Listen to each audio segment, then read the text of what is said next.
what is the biggest threat from artificial intelligence, also called AI, if you see one, and the top measure you would try to legislate to protect against that? If you don't see any, then you have a free minute.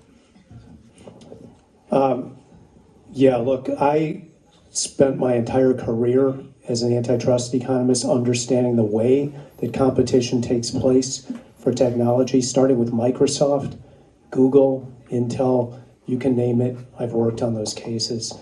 Let me say, the cat is out of the bag with artificial intelligence. I do not think we can pretend somehow that it's going to go back in. And the immediate threat, I think, is job displacement for a lot of folks, right? The 50-year-old manager that's worried that they're going to be replaced because they're not needed anymore, or the college student who, no longer can find a gig because it used to need 5 people, now it needs 3. But there is also tremendous, tremendous promise for artificial intelligence. And I don't, I'm much more positive on it than I think some folks are. I think it is a good thing. Let me just say one thing that I think maybe your question was about, what's a threat? The threat is that it can be used for dangerous purposes. If we thought browsers could be dangerous, think about what AI could do. So we need serious guardrails and oversight from people to understand that kind of technology, and also what competition is going to take place to promote 1 or 2 or 3 different AI engines. Thank you, Jeff. There's no kids in the room, right? Hopefully. Okay. 3 things. First, child pornography and the lack of protection for minors. And one is banning any sort of image-based alteration model. Second is the detrimental impact that these data centers and AI is having on our climate. And it's ensuring polluters and these large corporations and tech companies pay, and ensure that we're banning fresh, clean drinking water from cooling these data centers down. If we continue on this rate, our country will be out of clean water by 2040. And then third, workforce. Legislatively, it's mandating at the minimum an 8-week paid notice to any tech-related layoff that exists. It's the bare minimum, honestly. And we're seeing that the jobs we're losing is not even because of AI. They're being offshored to countries like Indonesia and India, and 8 weeks is still not enough, but these are 3 legislative priorities that we can have in place. Thank you. Of course, we have to come up with a national strategy for regulating AI. But, in crisis management, we think a lot about what the sequence of things are and getting fundamentals right. And the reality is that our political system doesn't have the fundamentals right to regulate it. If we expect a Congress that is completely bought by special interest money, where there's no regulation because of Citizens United, that these industries, those behind AI development, will write the rules. And so who we send to Congress is pretty critical. How we design these maps, right?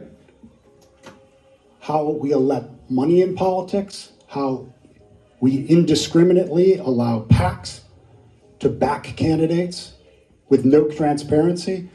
We have to get the fundamentals right about how we legislate and how our democracy functions. These big problems like immigration, healthcare, and certainly AI will never be dealt with fairly unless we get the fundamentals right. So I don't know if you'll remember during Trump's big BS bill, one of the only things that didn't get through was when he said states couldn't regulate AI for 10 years, and even Republicans were like, Jesus, that's crazy. So this is something I want to spearhead with a bipartisan effort, and I think we actually can. First off is instituting the No Fakes Act, which would also cut down on child pornography, which is a very serious issue, as Bushra mentioned, and it's happening a lot on websites like X, the Everything app.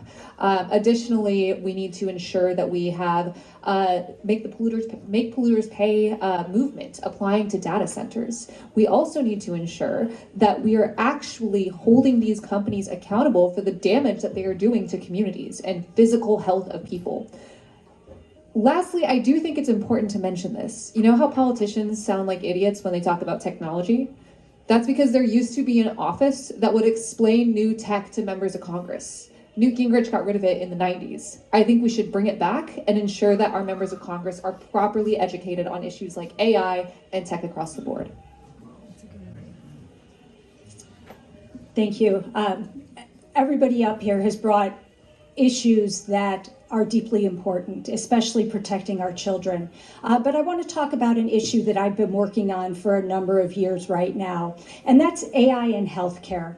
And what I have been focusing on is AI in insurance denials.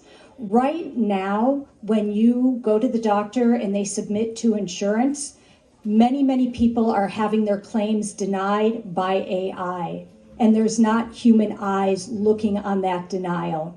What this is resulting is people are going into bankruptcy because they don't know that they can appeal this. They don't know what their rights are when it comes to AI and health insurance. And so we need to make sure that AI, where it can be very beneficial, is fine, but where it is hurting consumers, we put those protections in place and make sure people get the care that they need. There's a lot to choose from here, but I want to just talk about one specific issue, which is the cataclysmic job loss that could come from AI deployment. And I want to recontextualize this because we often kind of think about it and freak out. But there's three different things happening at the same time with this picture. Number one, huge job loss. Number two, a tiny number of people and corporations will get unspeakably rich. And number three, a bunch of stuff that needs to get done in this country, teaching, childcare, elder care, healthcare, building infrastructure, is not being invested in enough. You put those three things together, there's an answer there. Tax the ever-living hell out of that unbelievable new wealth that's being created and plow it toward massive public employment of people in the areas that we need more investment in this country anyway. If we have the guts to take on the wealthy and the big corporations and do that properly, we can actually come out of this ahead with better public infrastructure and more economic justice. Can I respond to that really quick? Just 15 seconds. No. You can save it for your closing, though. I'll add 15 seconds to my closing. Thank you, though.